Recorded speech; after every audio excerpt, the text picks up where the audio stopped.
Cześć wszystkim! Dzisiejszy odcinek będzie przepełniony ciekawostkami, ponieważ mam zamiar opowiedzieć Wam o pewnym eksperymencie na lisach. Eksperymenty zło! Spokojnie, spokojnie, to naprawdę ciekawy eksperyment, o którym przeczytałam w magazynie Scientific American i w Polsce ten magazyn nazywa się chyba Świetną. Najpierw jednak opowiem co nieco o temacie przewodnim dzisiejszego odcinka, czyli postacie z filmów jako zwierzęta. Zapytałam Was na Facebooku o to, jakie postacie wybrać i właśnie bardzo często tam pytam o Wasze sugestie i pomysły, więc jeśli jeszcze nie obserwujecie, to wejdźcie na facebook.com/olsikowa. Tak, dobrze, facebook.com/olsikowa. Najwięcej lajków zdobył Jack Sparrow, więc pójdzie na pierwszy ogień. A teraz powiem, czemu lisy? Nie wiem, czy wiecie, ale oswojenie psa zajęło kilkanaście tysięcy lat. Natomiast w Nowosybirsku, czyli na Syberii, grupa badaczy postanowiła spróbować zamienić lisa w psa, a tak na serio po prostu spróbować lisa udomowić w o wiele krótszym czasie, w takim przyspieszonym tempie i udało im się to zrobić w mniej niż 60 lat. To jest 58 pokoleń hodowlanej selekcji. Podstawowe założenie tego badania opierało się na tym, że zwierzęta domowe łączy jedna cecha i jest nią łagodność. Dlatego zebrano lisy z różnych farm na terenie ZSRR i poszukiwano takich, które nie wykazują ani agresji, ani lęku wobec człowieka. Badanie było proste. Wkładali patyk do klatki, oczywiście mając rękawicę taką ochronną, bo niektóre lisy się tak rzucały na tą rękę, jakby po prostu chciały rozerwać ją na strzępy. I tak wkładali te patyki do tych klatek powolutku i patrzyli, jak lisy reagują. Jeżeli były agresywne albo właśnie się bały, no to były skreślane z listy. Natomiast te, które reagowały ciekawością albo obojętnością, to te wybierano do rozpłodu. I tak parę pierwszych pokoleń lisów było właśnie obojętnych na ludzi, nie wykazywały radości w stosunku do nich. Takie były na zasadzie okej, jesteś tu, I don't care. Ale już w czwartym i piątym pokoleniu małe lisiątka machały ogonkami na widok ludzi. I przy szóstym pokoleniu nastąpił przełom. I jeszcze tylko wtrącę, że druga postać pod kątem lajków, która najbardziej Wam się spodobała i chcieliście ją zobaczyć, to Hermiona. Okej, wracamy do historii. I jak zostało napisane, i tutaj sobie przeczytam, bo nie chcę nic przekręcić, w szóstym pokoleniu pojawiły się szczeniaki, które radośnie poszukiwały kontaktu z człowiekiem, nie tylko machając ogonami, ale także skawlając, piszcząc i liżąc ręce na modłę psów. Rozumiecie? 6 pokoleń i już małe liski po prostu zaczynały się zachowywać jak małe szczeniaczki, psie małe szczeniaczki. Ale hej, to jeszcze nie koniec, bo badanie się nie skończyło. Była to tylko niewielka grupa, czyli 2% szczeniaków, ale już w następnych pokoleniach ilość ich wzrosła do 70%, więc coraz więcej zwierzaków zaczynało się cieszyć z obecności człowieka.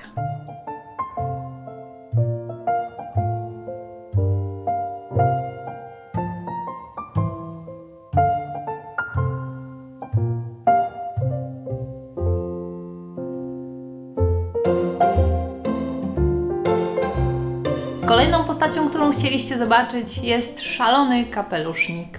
Pojawiło się pytanie, czy sympatia do ludzi wynika z tego, czego nauczyła te małe zwierzaczki ich matka, czy może mają już to zapisane w genach.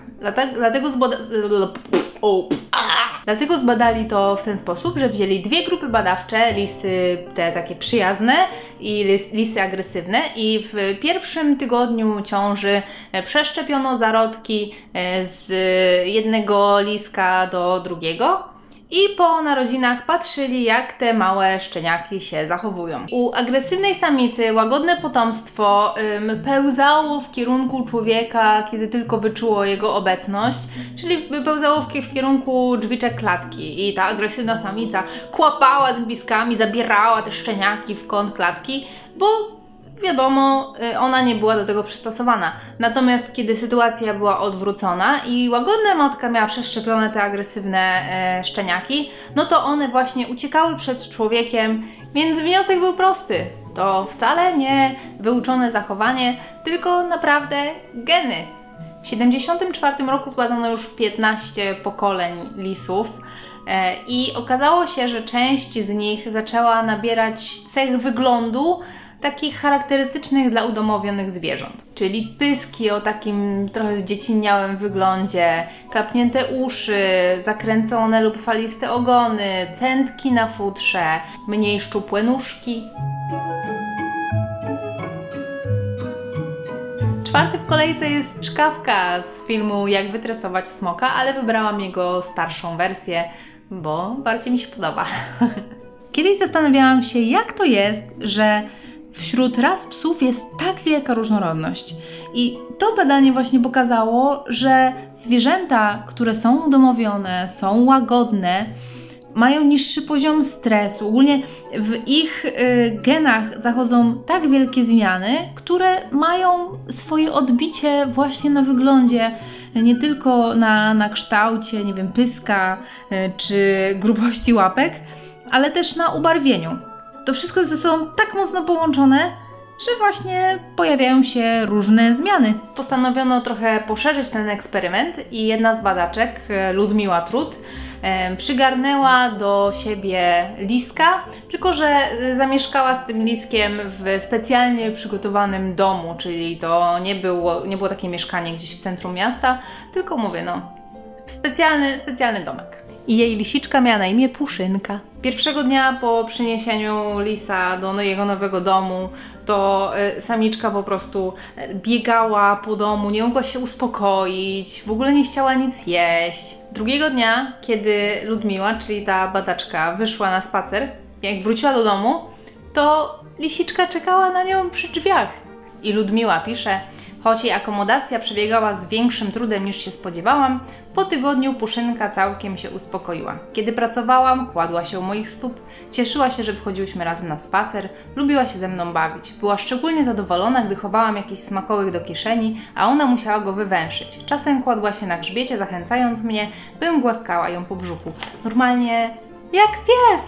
What? Ostatnia praca, szczerze moja ulubiona, to jest Geralt z Rivii i bardzo mi się podoba, ponieważ umaszczenie tego lisa jest srebrzyste. Okej, wracamy do historii. Kiedy Puszynka była z nią około 3,5 miesiąca, to wydarzyło się coś niezwykłego. Kiedy Ludmiła siedziała sobie przed domem, czytając książkę, usłyszała kroki i lisek zamiast uciec, schować się, to pofrunął po prostu do płotu i zaczął szczekać.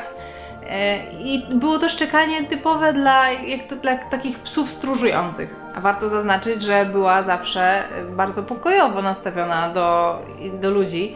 Dlatego no, badaczka bardzo się zdziwiła, podbiegła od razu. Okazało się, że to straż po prostu chodziła wokół płotu. I dopiero kiedy ta badaczka zaczęła rozmawiać z ludźmi takim spokojnym tonem, to wtedy właśnie Puszynka się uspokoiła i przestała szczekać. Lojalność godna psa. Ciekawostek, ciąg dalszy, takiego lisa można kupić za około chyba 1500 zł albo 2000 zł. Ale ostudzę zapał wszystkich tych, którzy się tak zajarali, na przykład jak ja. Radzę zajrzeć na Instagram Juniper Fox, bo tam dziewczyna właśnie posiada lisa i opowiada o trudnościach związanych z chowaniem takiego zwierzaka w domu. Jak to gubi mnóstwo sierści, jak mocz tego lisa potwornie capi, ale to tak wali! Albo jak bywa agresywny, kiedy ktoś się zbliża do jedzenia tego lisa, albo jak szaleje w nocy i nie daje spać. Na taką ilość pracy trzeba zdecydowanie być gotowym. I tak, nawet mi się zamarzył taki lisek, bo to jest coś fajnego, oryginalnego. Ale jednak rozsądek zwyciężył i wolę swoją fascynację właśnie przelać na papier, żeby to były postacie przerobione na oswojone liski, niż żeby faktycznie kupować sobie takiego lisa. Napiszcie, który lisek spodobał Wam się najbardziej, a teraz proszę Was, żebyście Wy narysowali dla mnie jakąś postać w ciele zwierzaka. Najchętniej, żeby to był właśnie lis i żeby postać była charakterystyczna, żeby łatwo można było poznać, że to jest właśnie ona. Rysunki wysyłajcie na olsikowo@gmail.com. Nie zapomnijcie się podpisać. No i widzimy się za tydzień w czwartek o 18:00. Trzymajcie się i pa!